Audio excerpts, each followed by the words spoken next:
Good afternoon. I want to thank everybody who joins us today. My name is Ola Atamanova and I'm happy to see you here in Ukraine Media Center, Ukrinform. It's year 10 of the war and today is day 429 of the full-scale invasion of our homeland by Russian aggressor. And today we have invited you to talk about a very important topic.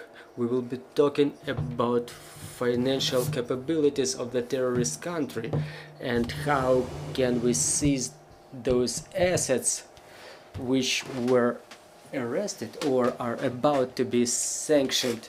According to the evaluation of the World Bank, we need more than 400 billion United States dollars, and the main resource that this amount has to be compensated with should be the confiscation of the assets of Russian Federation and its residents to cover all the losses, all the damage inflicted in our country. But for the time being, we know that only 0.1% of that amount were confiscated. Only 0.1% of all the assets under sanctions were confiscated. So I want to introduce our guest today. It's Yaroslav Sidorovich, National Interest Advocacy Network ANTS founder and board member.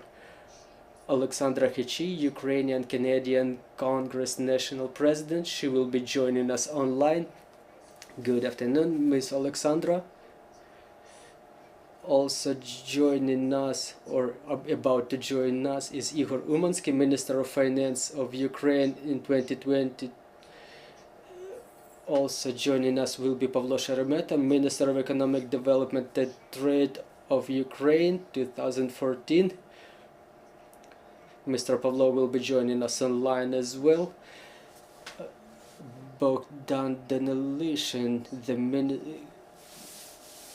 Minister of Economy of Ukraine, he will be joining us shortly, just like Yevhen, the National Anti-Corruption Agency leading expert on sanction, and Andrii Pasichnyk, Director of the Ukrainian World Congress Mission of Ukraine representative, and Mr.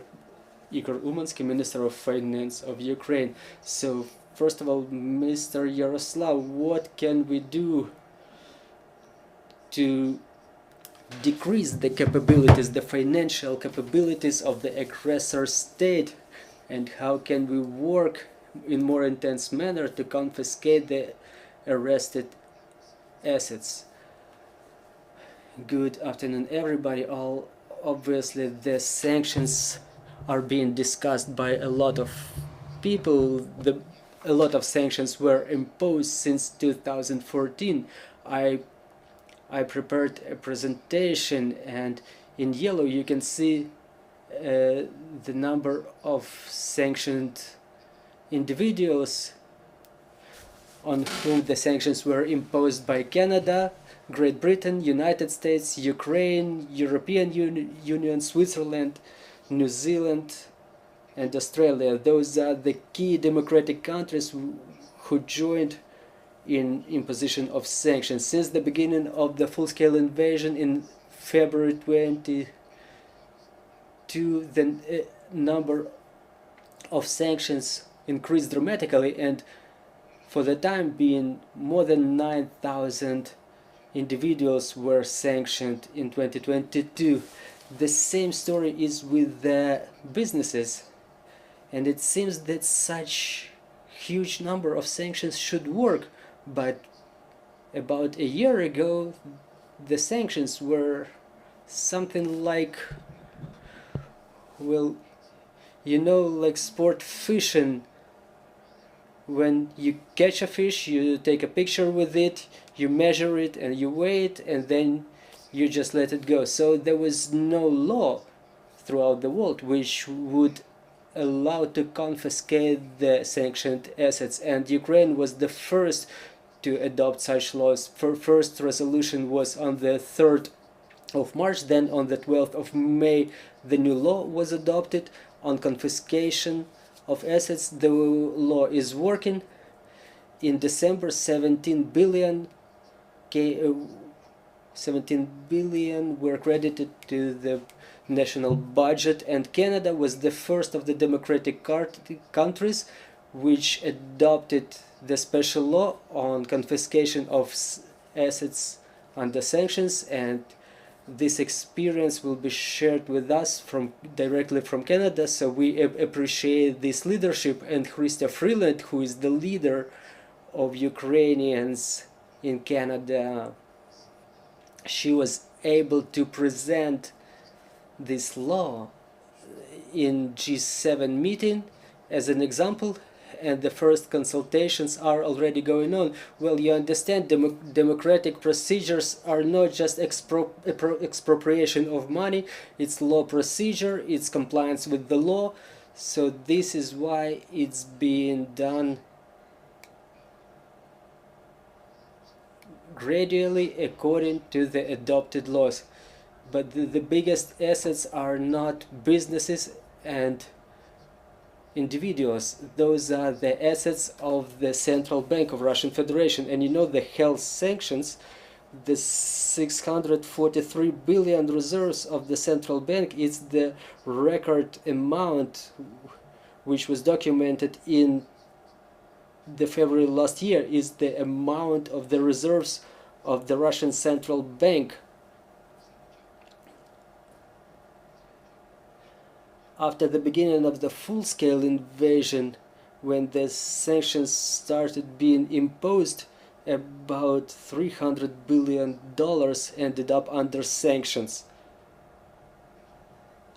However, a week ago there was an article in Safe Haven, in Economic Truth, Academician Pravda.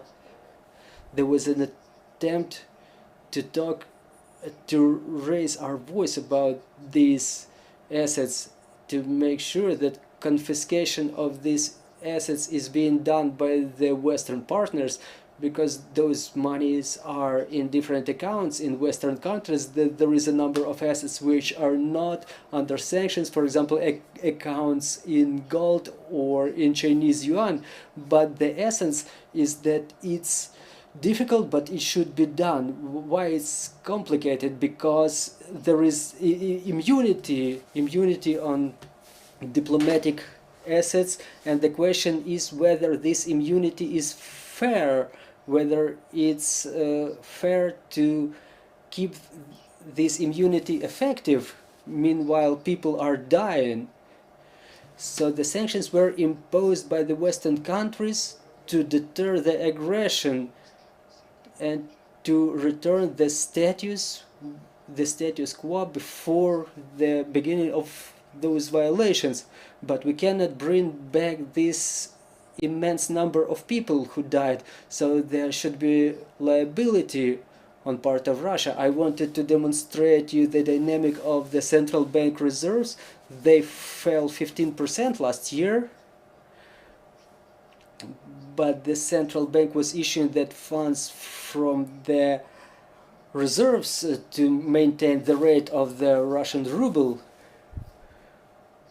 which fell from 37 rubles per dollar, and they stabilized the rate, and you see the assets are growing now again. Where is this growth coming from? They sold less oil and gas, but they sold it at higher price, and they continue selling those oil products. The 11th package, we were hoping that for example, Titan, Uranus and diamonds will be under sanctions too, but there are still assets which allow Russia to accumulate money. And you remember on the first slide, it was our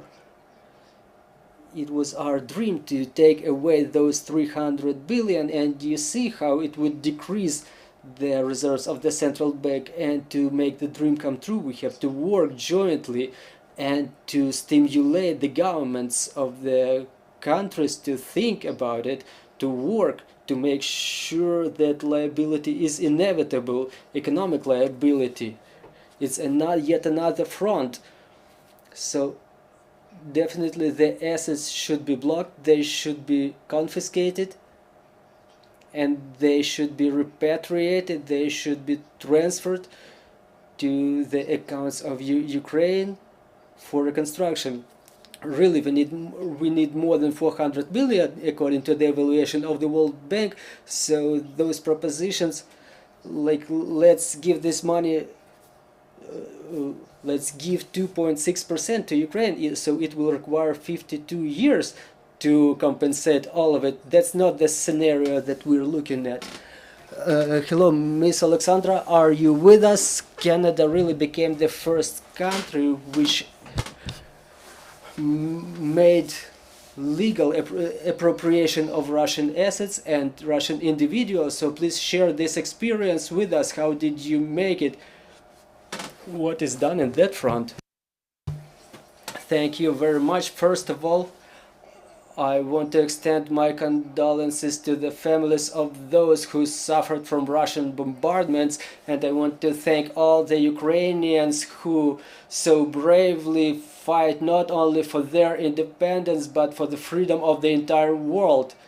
Thank you for this invitation to join you today. As it was said, I am a president of the Ukrainian Canadian Congress, who represents the Ukrainian Canadians in front of the Canadian government, and I want to convince you that we are in touch with the ministers of Canadian government on a daily basis, and we lobby the Ukrainian issue in front of them today. Just like never, Ukrainians in Canada appreciate the support that Canada demonstrates to Ukraine since the beginning of the full-scale invasion, since the February 2022, and as it was said, we were lucky that Ukrainian Khichiy Freeland is in the office of Vice Prime Minister and Minister of Finance of Canada, and thanks to the government of Khichiy Freeland, Canada became the first country, the first of the Western countries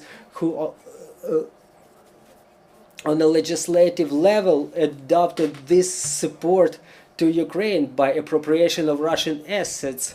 And Khichiy Freeland in this moment is meeting her colleagues from European Union in Stockholm to discuss this topic. Canada may be maybe not the most attractive country for Russian money. The most of their assets are in other countries. However, what's important is that Canada paved the way for other countries by its example. As Prime Minister Danylyshyn mentioned when he was visiting Canada recently, the funds for reconstruction of Ukraine after the war is over should not be paid by the taxpayers neither in Canada or any other country, and those funds, as it was said, they are the colossal amount of money, and those amounts will grow as the territories will be deoccupied. So it's in the best interest of the European Union, G7 and other countries to adopt logic legislation to make sure that the aggressors, the war criminals, pay for the reconstruction of Ukraine. I will switch to English to describe the mechanisms which are envisaged by the law of Canada. 28th, 2022, Deputy Prime Minister and Minister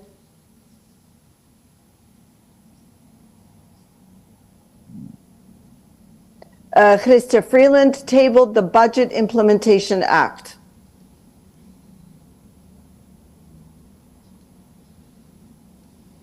This act amended 3 pieces of legislation which deal with Canada's authority to impose sanctions.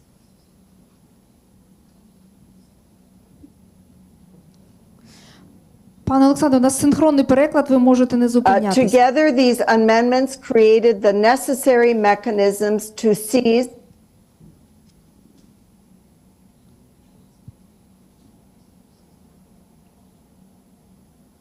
these are the Special Economic Measures Act, and the Justice for Victims of Corrupt Foreign Officials Act.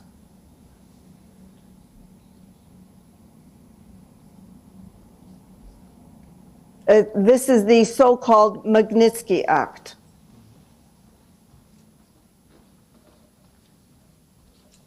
In 2023, Canada introduced additional changes to strengthen the regime.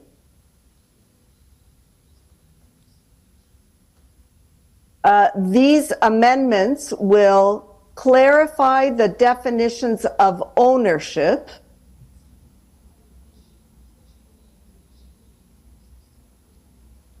to include subsidiaries and affiliated companies of sanctioned entities.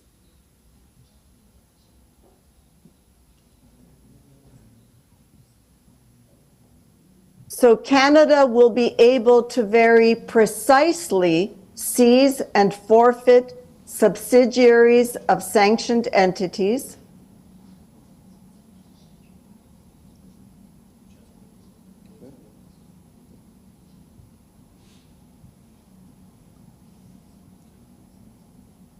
and those who have beneficial ownership of these entities.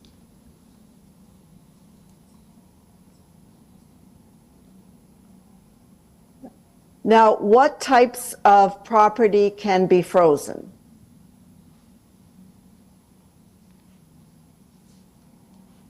So this is real property or personal property, movable or immovable,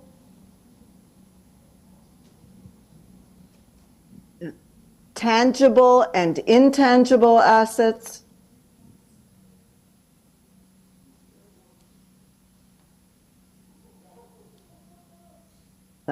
and obviously this is money, funds, currency, digital assets, and virtual currency.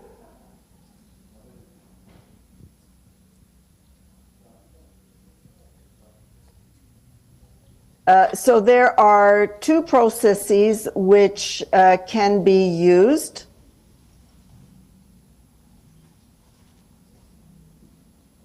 So the governor in council, or what we would call the cabinet of ministers,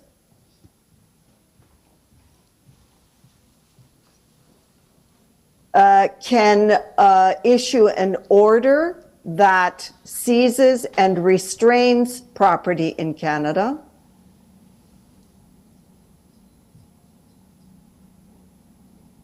That is controlled directly or indirectly by a foreign state or any person in that foreign state, or a national of that foreign state who does not ordinarily reside in Canada.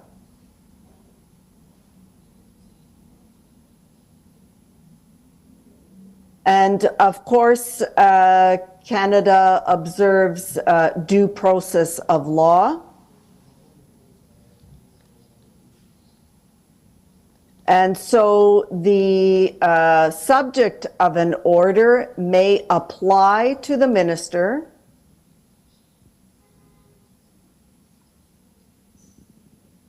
to request that this property be exempted.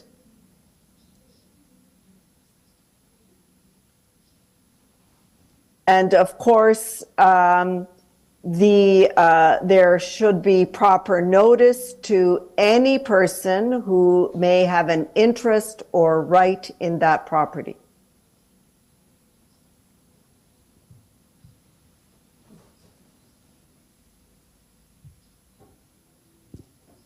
Yeah. In addition, the Minister of Foreign Affairs may apply to a court to request an order that this property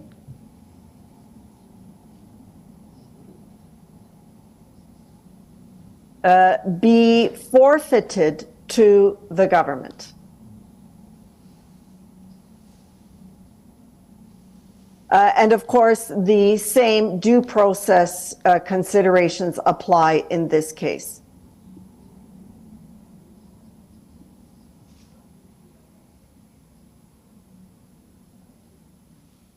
And of course, this property could then be used for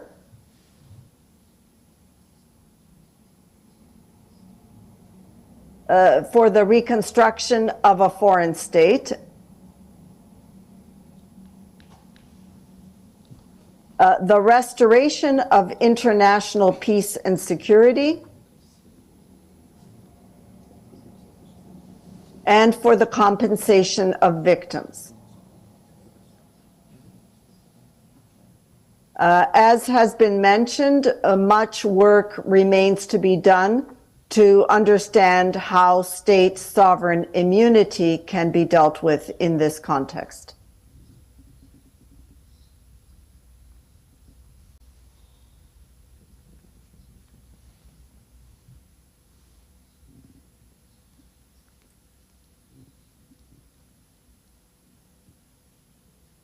Добре, у грудні Well, in December 2022, the government of Canada announced that they will use this new legislation against Russian oligarch Roman Abramovich.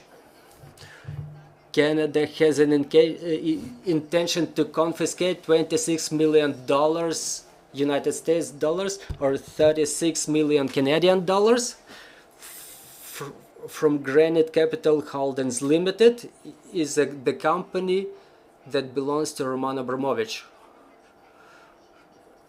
Roman Abramovich is also a partial owner of Evras, which is the multinational manufacturer of steel with a big factory in Saskatchewan and Alberta provinces. There is the court order being prepared, and it's necessary to find out whether and to what extent Abramovich is about to protect himself against this court order. And before this law is being tried in the court, there is still a lot of questions without answers.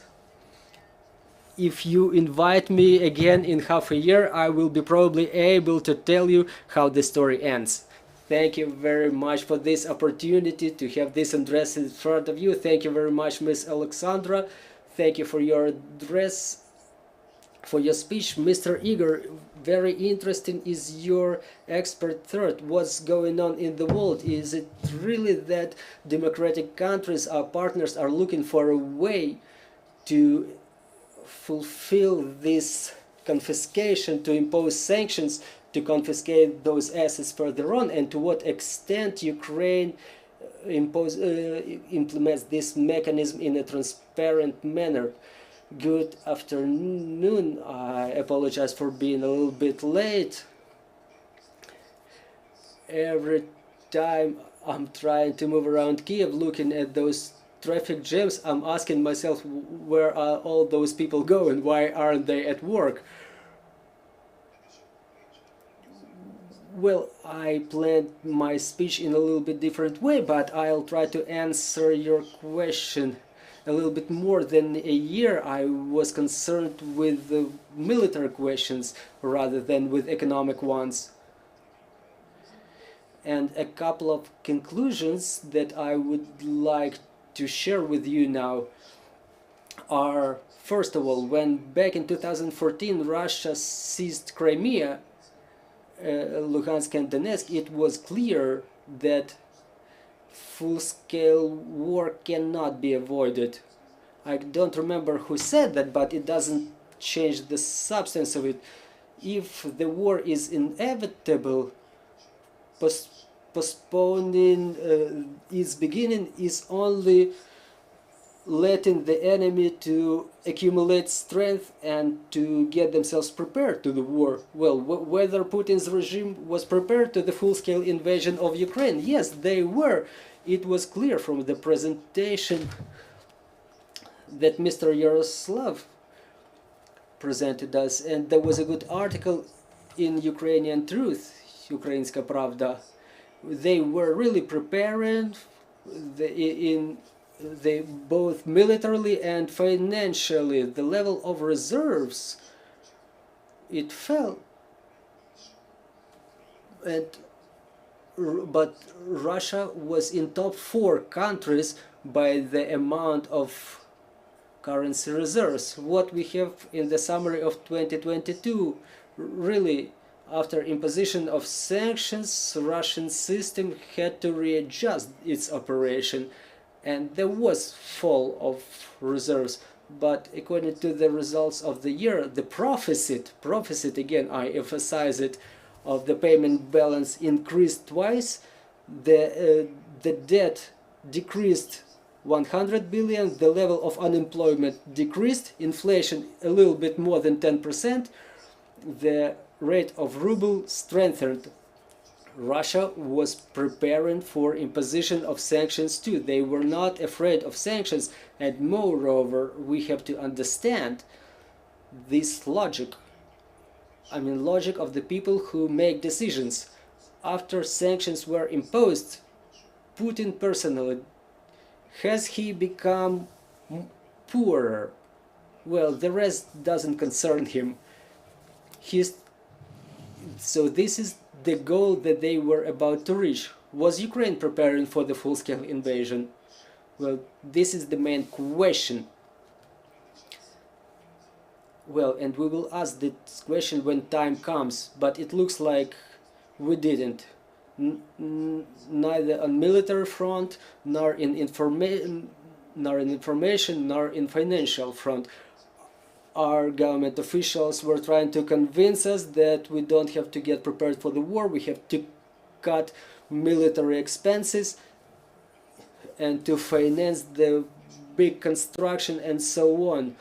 For analysts, just look at not at the planned figures, but the actual figures of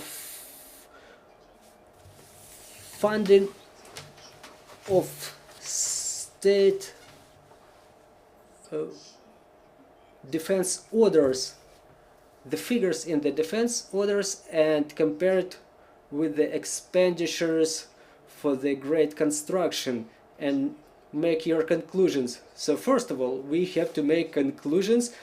What was the condition of Ukraine at the beginning of the full-scale invasion? The only thing that Putin did not take into account is absence of desire of average Ukrainians, both civilians and military, to concede their territory. Next, we have to realize that as long as Russia exists in this way, in this legal status, as it exists, no matter who is their leader, and no matter when this full-scale invasion will end, territorial claims to Ukraine will never disappear, and we have to permanently await for repeated invasion and repeated both full-scale and narrowly targeted military operations by Russia, and we have to get prepared to them. How do we prepare to them?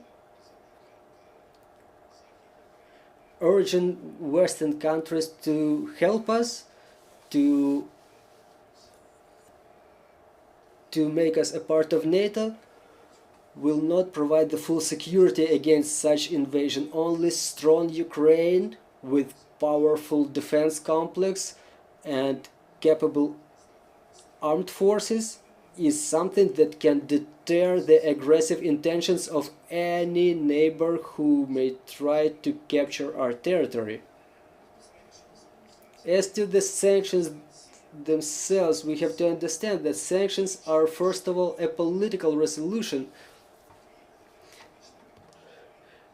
and the expression of political will of certain countries in relation to the aggressor country in this specific case. And the public Wests, let's call it so, without listing all the countries, they've made this political resolution, and the package of sanctions that are currently imposed on Russia is the most powerful and more powerful than anything that was imposed on any other country in terms of sanctions. But again, Russia was preparing for them, and this is the political measures which are being deterred by a lot of things like economic interests of the businesses in every such Western country. Much of them don't want to lose 160 billion consumer market in the aggressor country. It's painful for them. Their business is right here and right now, and the war is going on somewhere in Ukraine. And not all of them want to decrease their income. We have to realize it, whether we like it or not. Most important, we have to answer why are sanctions being imposed in general. Our expectation is that they are aimed at weakening the aggressor country against these aggressive actions. We have to understand that Russia has at least 4 sources to finance their armed aggression: their state budget, the funds of the central bank, the funds of the banking system, and relevant state and non-state funds, so-called pocket boxes for all needs, and the money of the immense state sector that may and are used for financing of the needs of the central government of Kremlin. So we have to fight them in all 4 directions. Another important area is the growth of Ukrainian military capabilities for resistance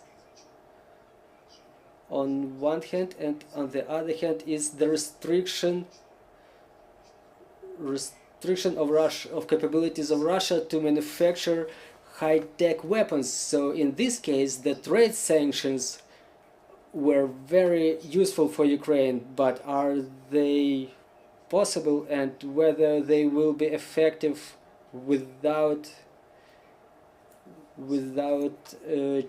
engagement of China, Oman, Qatar, Saudi Arabia, and other so-called safe havens, through which not only in Russia the points of the entry points and exit points for procurement of military equipment are possible, and I forgot to include media. A lot of backups are made through Indian companies, if it's news for somebody. So it's about supply of weapons. Without weapons, deterring Putin, well, conditional Putin, again, it doesn't matter. If Putin disappears tomorrow, the war in Ukraine would not end. We don't have to think that it's only one person who wants to wage war. So it's about the supply of weapons to Ukrainian army, and it's not about supply of F-16s. We're not ready to use them. We don't have trained pilots. The main thing, and it's the biggest problem of Ukrainian army, we don't have prepared trained officers of the general staff who could use such weapon. But the missiles, shells, cannons, howitzers, the resource that is available to Ukraine now, I'm telling you from the first person, it was worked out. Frequently the cannons used by our artillery is so the grooves in the barrels of our cannons, they are smooth now. Their resource is exhausted. We don't need 20 howitzers.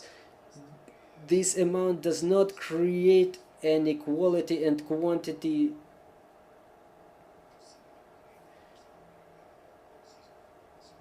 reinforcement of Ukraine to have advantage over Russian Federation. So this is what we expect from the West, but what holds them back from supplying those weapons in some limited quantities? We have to understand the logic behind the decision making. No matter how fast we want this decision to be taken, but after it's taken, the cooperation becomes real powerful. So for a long time, the Western world were under impression that an impression of this myth: the second biggest, strongest army of the world. Don't scare the Russian bears. Don't make it worse. But can it really become worse for Ukrainians? So another thing that deters the aggression is Ukrainians, our attitude to a lot of things. Many people in Ukraine and around Ukraine were fond of the process, not the result, but the process of processing funds for military needs. Now we are hearing accusations in this area, and I think that after the war is over, we will hear a lot of interesting information, because many people hold themselves back now, not only in the media but also in court processes. The Western countries, they hold this process back. They are not ready, whether at the expense of the taxpayer money or at the expense of other sources. They are not ready to take part in the operations with the corruption component. It's not being said directly, but diplomatically, in diplomatic terms, it's being said almost directly. And the same problem that will be after the war, because the reconstruction of the military and defense complex and the defense capabilities of the Ukrainian army is not something that Ukraine can do by itself without Western support, but the support not by giving somebody an opportunity to enrich on that. I know that the economic experts and financial experts will have their speeches after me. They will tell you how the sanctions should be strengthened, but we have to understand something in the context of seizure of assets. The full-scale war in Ukraine will not change one simple thing. West, which is used to be a center of investment flows, will not accept finding a way around sovereignty of any country, because it's the risk to lose such investment centers as London and New York in terms of their investment attractability. So those investment flows will start going through China, Taiwan, Singapore, and so on. So this is not something that the conditional West would accept. But having experience of return and confiscation of the former Yanukovych regime assets, I'll tell you what did not let us return those assets back then. Unlike United States or Great Britain, Ukraine doesn't have this English or continental law, fundamental to which was Roman law. So in Ukraine there was no legislative procedures for money hunters. We were not able to engage powerful companies with extensive experience of money hunters to return those assets to Ukraine, because there was no relevant legislation in Ukraine, and we cannot create it Well, however, there's nothing complicated. Some attempts to adopt those draft laws were not successful, and I'm convinced that further on, when sooner or later because any war sometimes is over, so the search for assets and attempts to change their ownership from aggressor country and its representatives to the country which was a victim of that aggression, without money hunters, it will be extremely experienced. So my proposal was to offer our people's deputies, our government, to adopt relevant legislation. And again, I'm repeating myself, both for Ukraine and for the civilized world, it's important to understand the simple thing. The best sanctions against Russian Federation is the weapons for Ukrainian armed forces. Thank you, Mr. Ihor. Mr. Yevhen, I would like to invite you to get involved in our conversation. We understand that the anti-corruption agencies, since the beginning of the full-scale aggression, got involved in search of assets and to imposition of sanctions. To what extent was this work? Does this work move forward? And again, what Mr. Ihor just told us, that the condition of Russian economy is at quite normal level, regardless all that work that was done not only by Ukraine but other countries as well. So in your opinion, do the sanctions work or we need more time? Good afternoon, everybody. Anti-corruption agency started exercising quite unnatural functions. The main work was suspended. You know that the inspections were suspended, the inspection of declarations. It was done to make sure that the risks are removed for the representatives of Russian Federation. They could see the information in state register, for example, in the declarations of the government officials. So we had a resource of analysts and we started creating the sanction lists. Just in short, in figures, we have lists of more than 24,000 candidates for whom the sanctions are proposed as of the beginning of April. For what I remember, or maybe the end of March, more than 13,000 entities ended up under sanctions.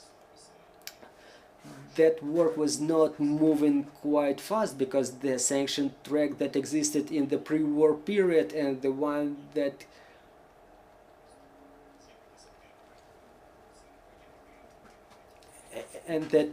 pace that it took during military period, well, we have to move 100 times faster. So probably starting from September, when we started getting remarks from our foreign partners that they imposed more sanctions than the country which is in war. So one first package was the synchronizing package in October, more than 2,000 entities, and now we are at 13,000 entities, even more. So that's the first area of our work, very important. When the identification of those entities is going on, we also created the portal Warning Sanctions. It enjoys quite a high level of visits. For example, there are such portals as Open Sanction in the world. It was the main portal when the entities could check their companies, whether they can work with other companies. Willfinity, WillCheck and others. But now we're trying to cooperate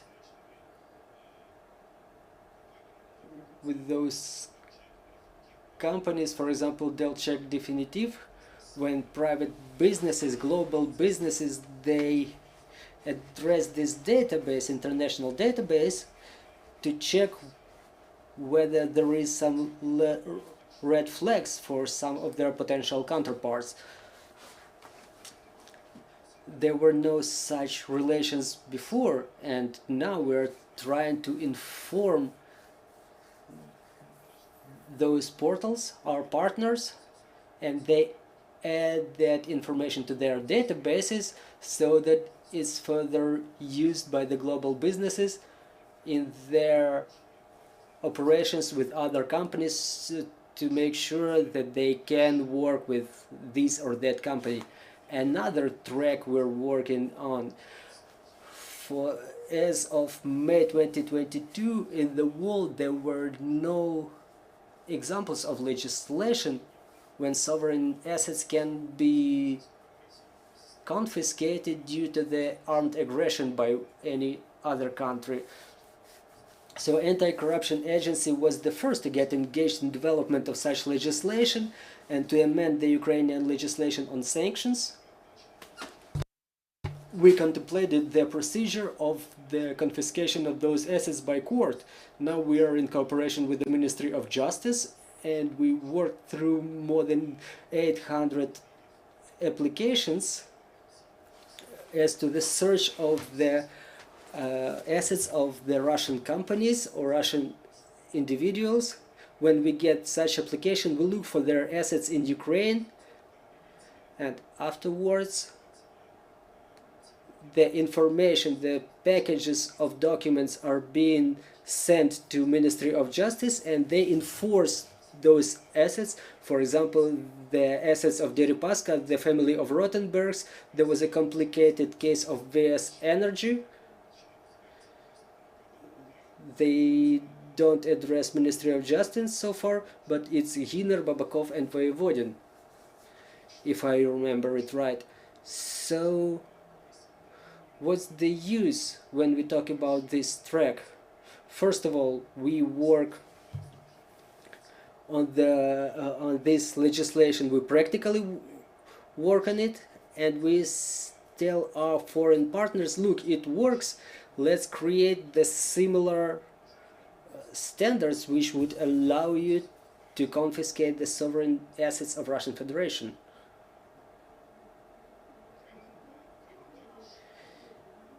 Yet another separate track is our attempts to check how they try to find ways around sanctions, and all those things are interrelated. We can say that Russia is a huge economy, it's a big economy.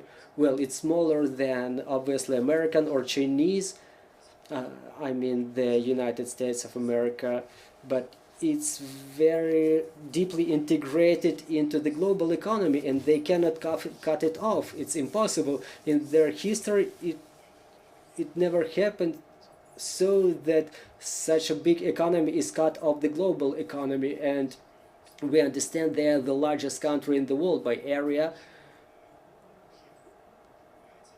and we see that they try to find way around sanctions through certain safe havens, certain jurisdictions like Turkey, Kazakhstan, Armenia, Georgia, United Arab Emirates, to the lesser extent Saudi Arabia. They have significant economic relations with India and China. However, India is more cautious than China. So based on that, those jurisdictions which help them find a way around the imposed sanctions are the safe havens where the assets flow, and obviously they are different offshore jurisdictions like Cyprus used to be, British Virgin Islands, Panama, and so on. So why are we talking about this?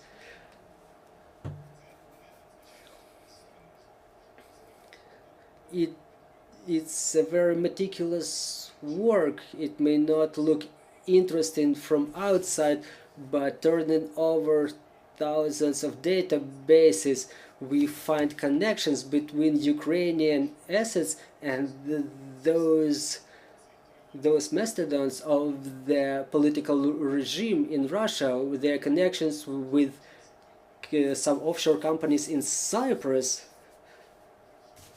which are being owned by their political top level political officials and oligarchs all around the world. So we have the relevant information on our radars. It's documented, and obviously they have so many elements of this kleptocratic and oligarchic structure that there is a lot of work to be done. Thank you, Mr. Yevgen. Mr. Pavlo, I would like to invite you to join our conversation. We would like to hear your expert opinion on whether the sanctions really influence the economy of aggressor country, and what should we do as Ukraine and our international partners to expedite the process of confiscation.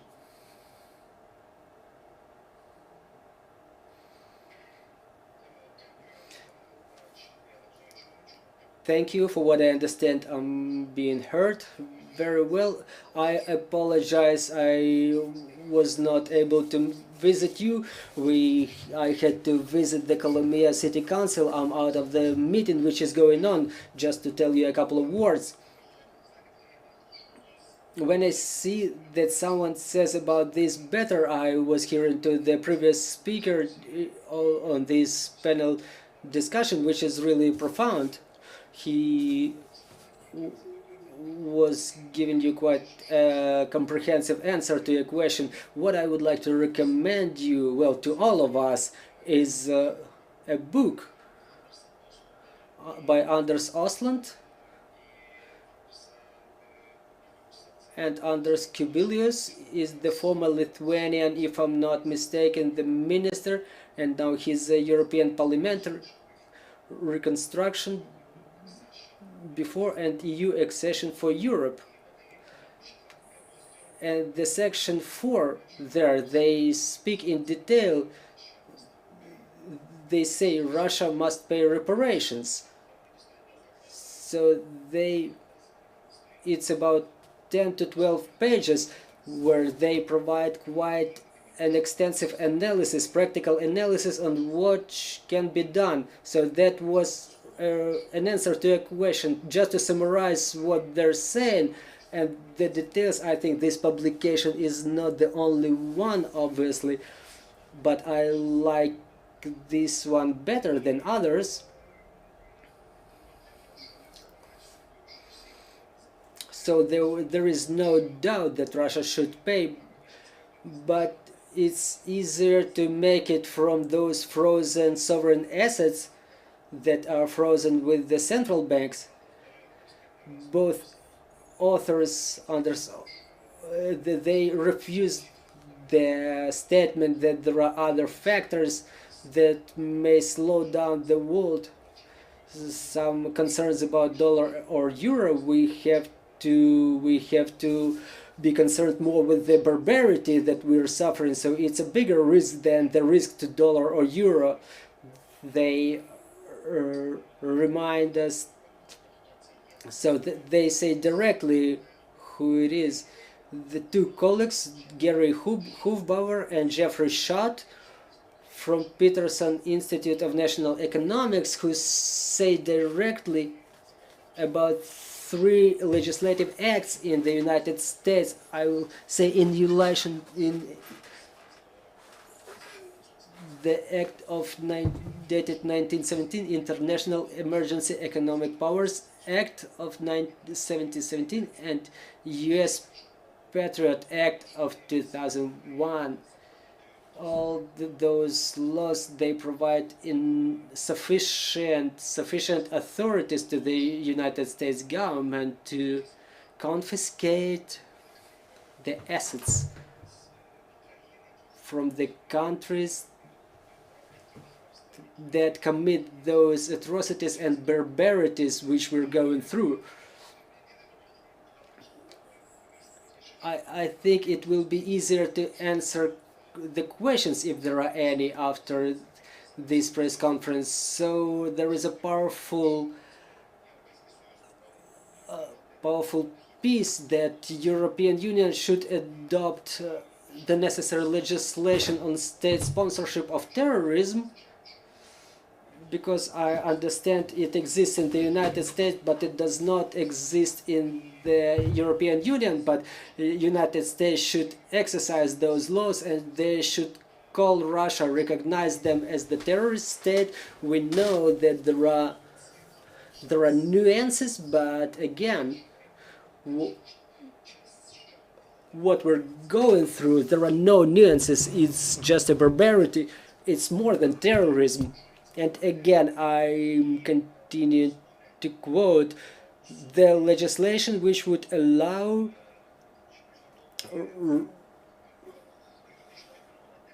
removing international immunity from Russian sovereign assets, and that would enable to confiscate frozen Russian sovereign assets, and such designation would allow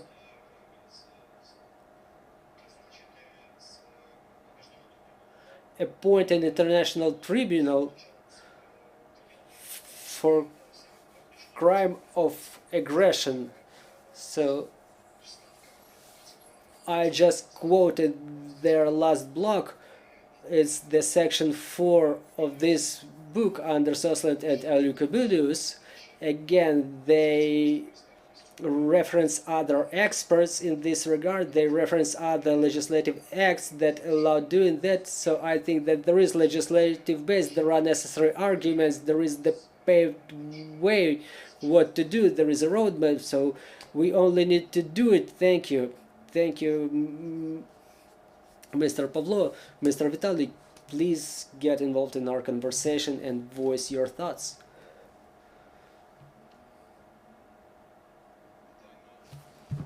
Vitaly Melnychuk, I'm the first deputy, and it was my honor to be in the parliament who declared the national sovereignty, and my further work in government and other institutions, it evidences that the resolutions that would be perceived by others, by other countries, other institutions,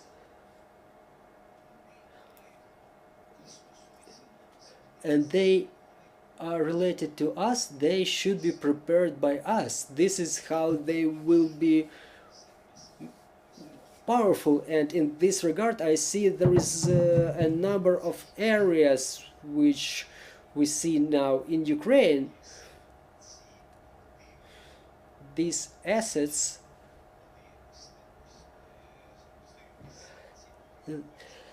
they end up under sanctions, then they're being arrested, and the amendments to the legislation on sanctions allow us to allocate them as we deem relevant through the court resolutions to reconstruct the economy and infrastructure of Ukraine. And the same thing is in Canada.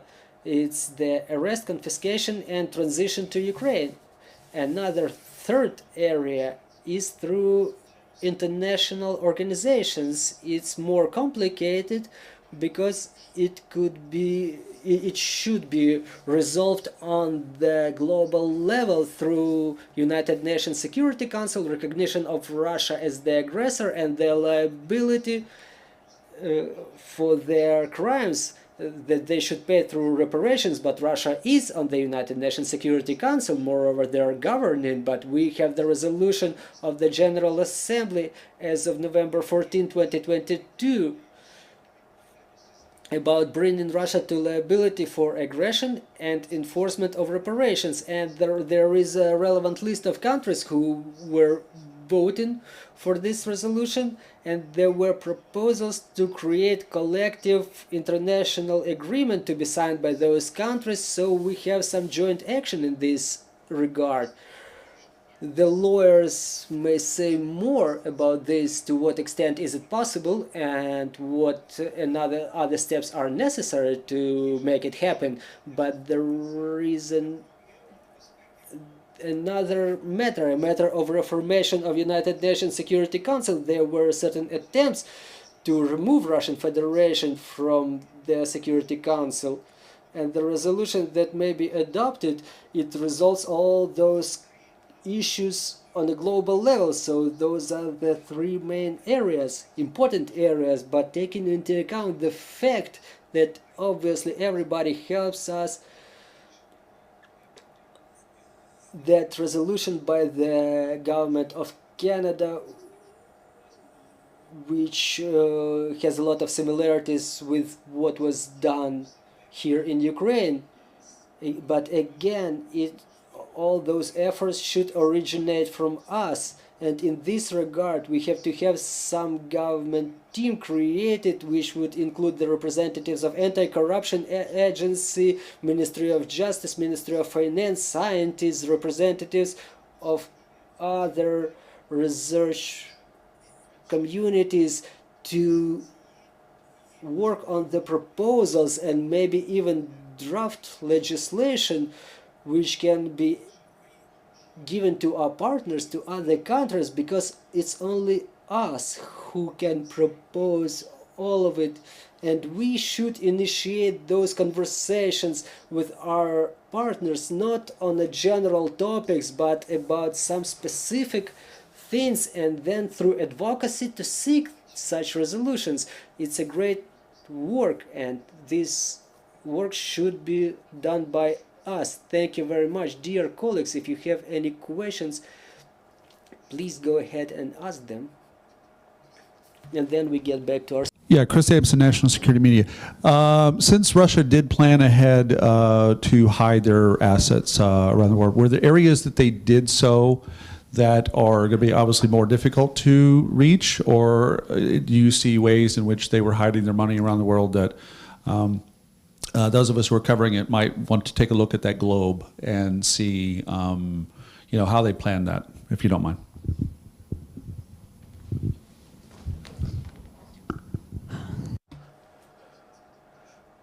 Who will be answering this question, please?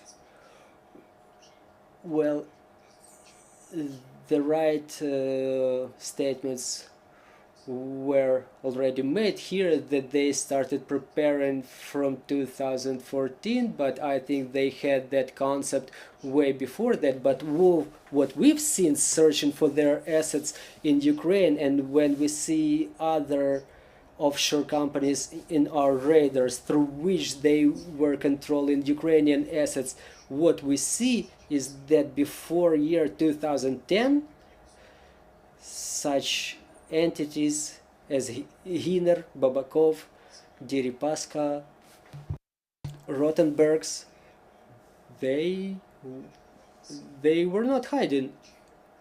Everything was transparent, trackable, and all those moments with entangling and transition of assets, they started happening only starting from 2014, when there were first targeted sanctions imposed, but they've understood that it was a signal, and they need to hide their assets, and they did a great job for the last 8 years.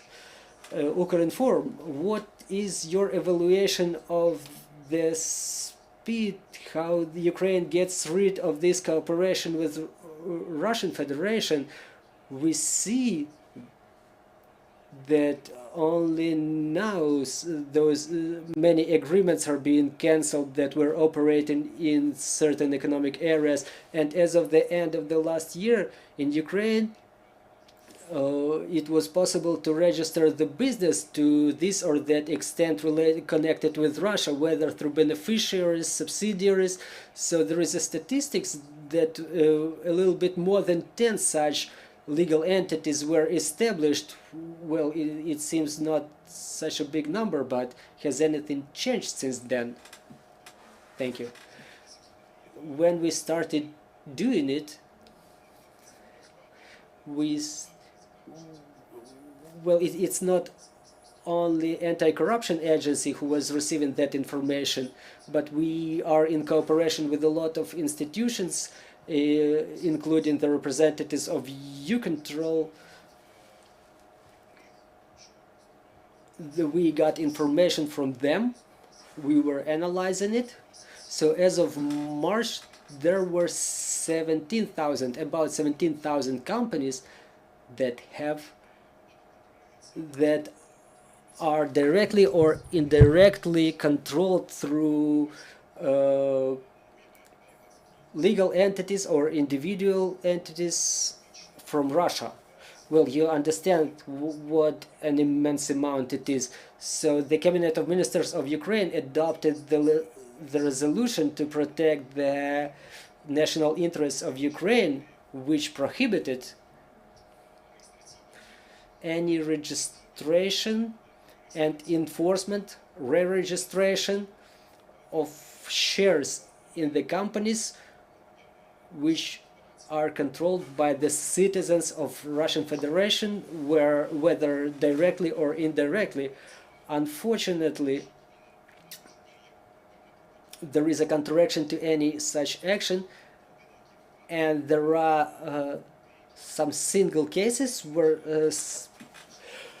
the persons are getting passports of certain jurisdictions. Well, not everybody is Deripaska, you understand, but like some people are not being tracked to the full extent in the view of what of that number that I gave you, 17,000.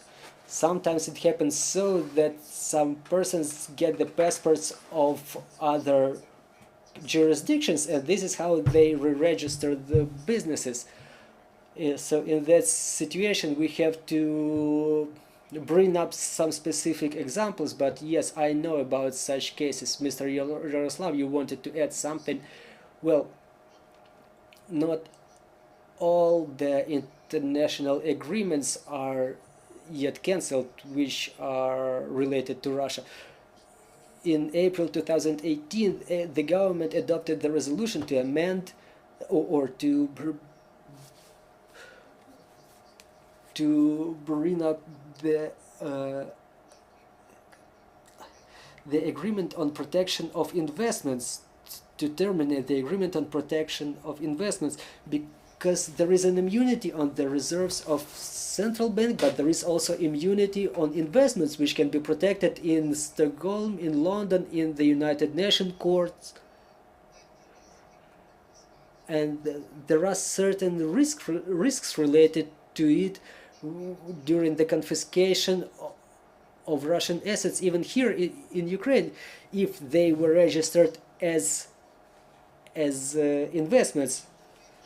So terminating this agreement, adopting new resolutions on sanctions will lift that immunity.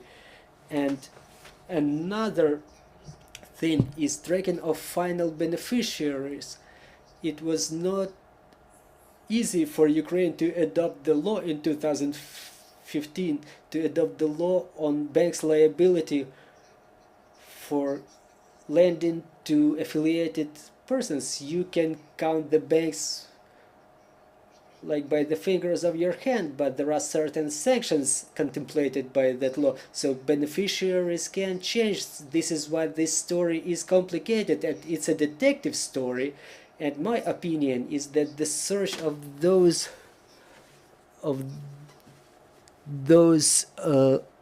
assets should have a lot of people involved, many young people involved.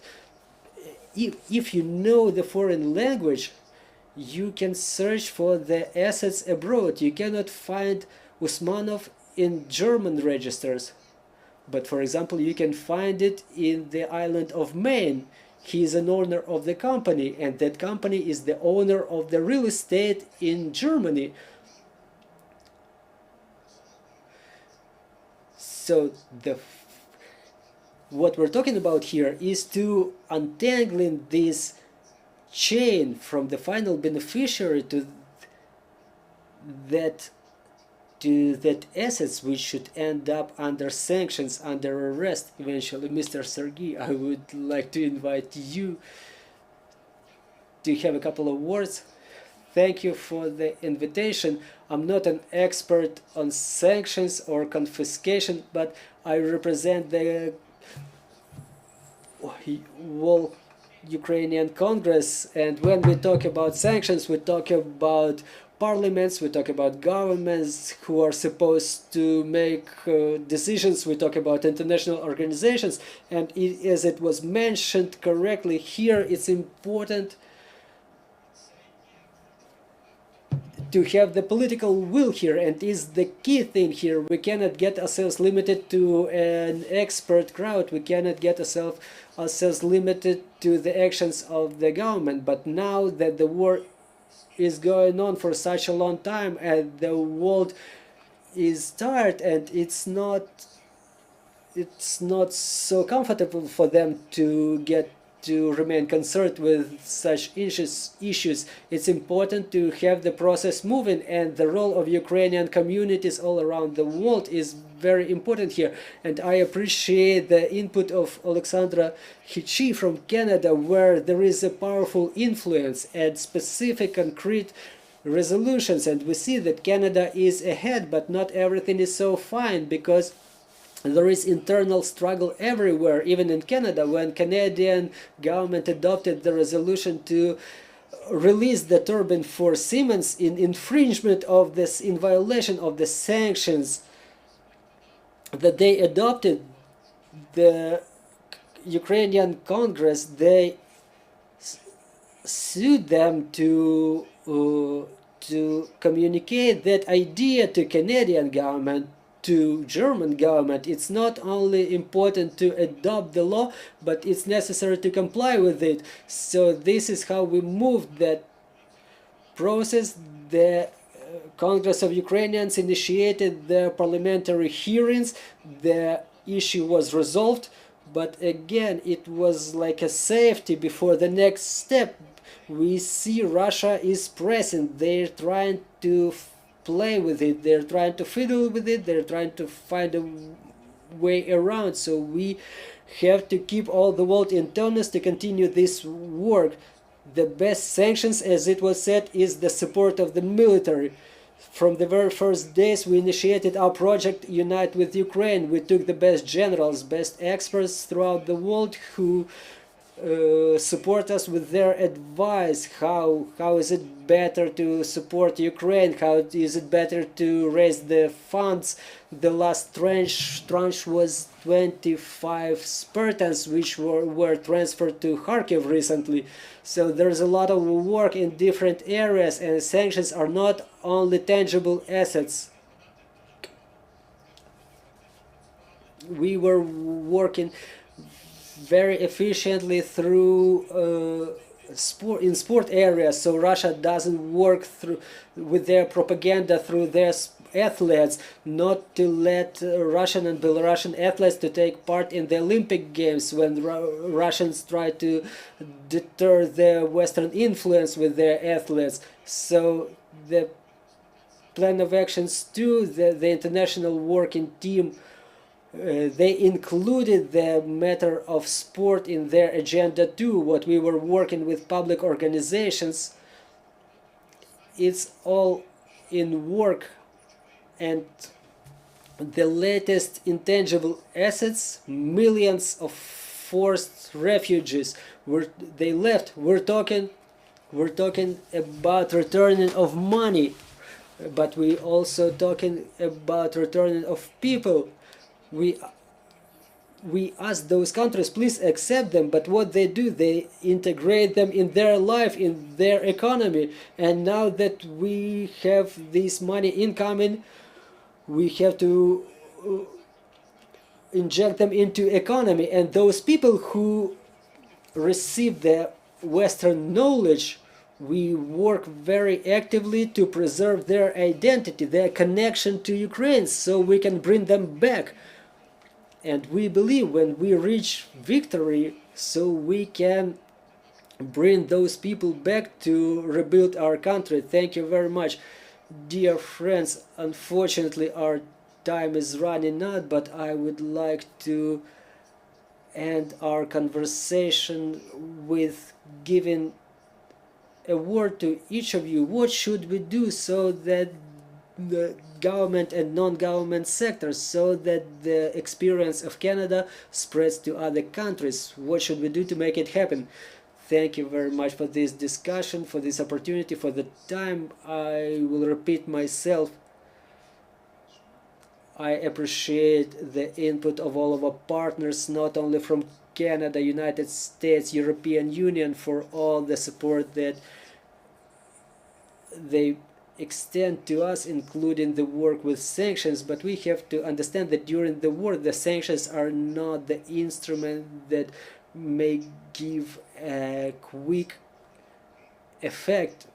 Freezing of assets is the work that takes years. The freezing of assets, which is going on all around the world, will only provide a success to them after the court processes that may take years. So in this context, I would like to ask both Ukrainians and our Western partners not to leave that work even after the end of the full-scale war. This work has just started, and it will succeed not in 1 or 2 years. Thank you. If I may, first of all, really thank you for this discussion.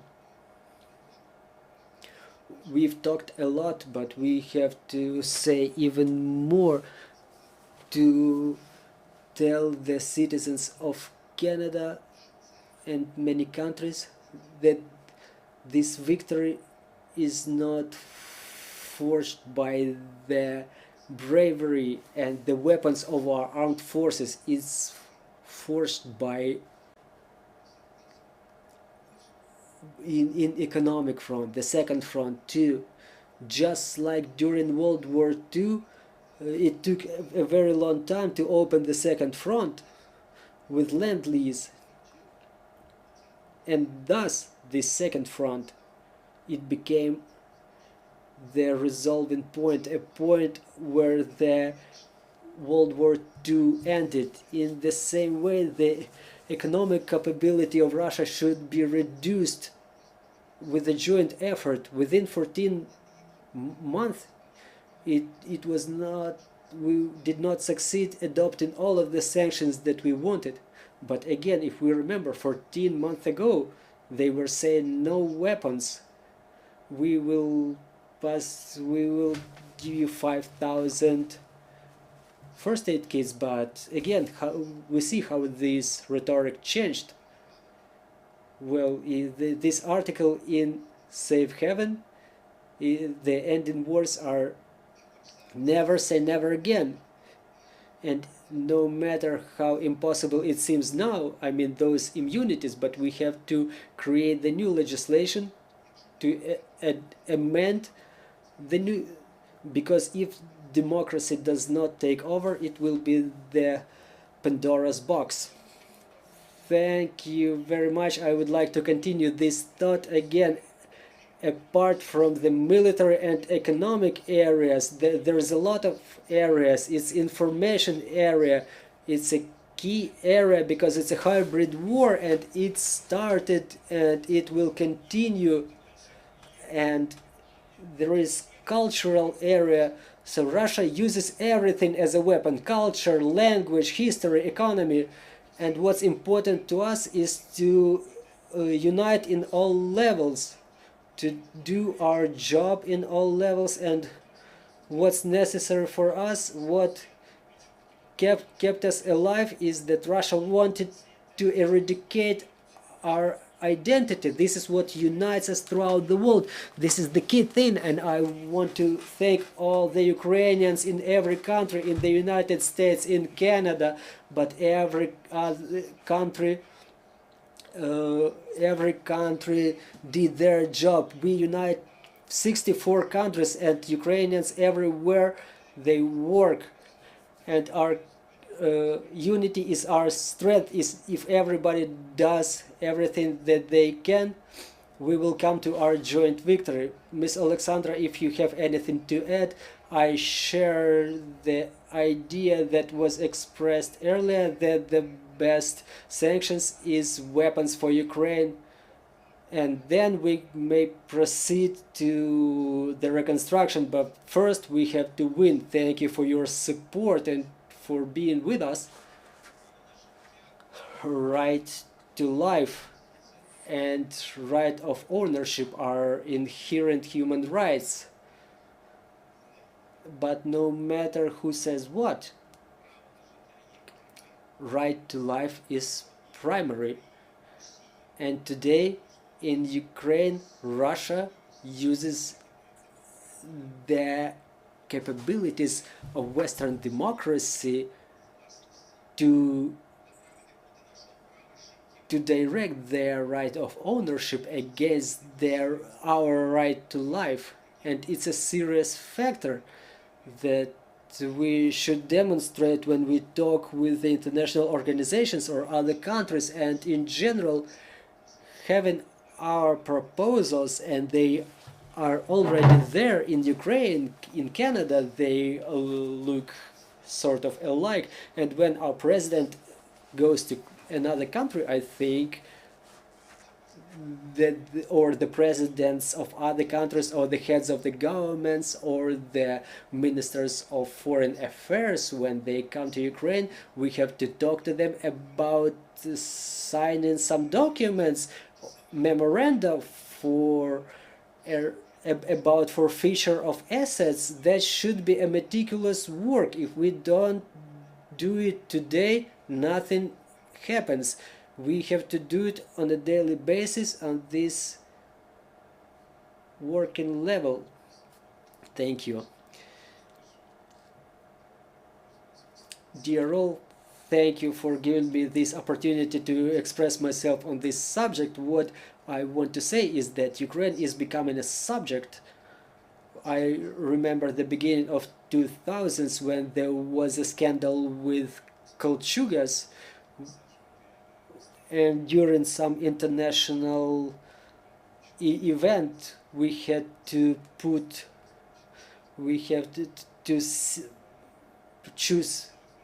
pick the seats for the representatives of different countries, and in order not to put President Kuchma by the side of the representative of the United States, we had to switch the alphabet to the French, but we were never able to forecast such a tragedy, but neither we were able to forecast that Ukraine would become a subject.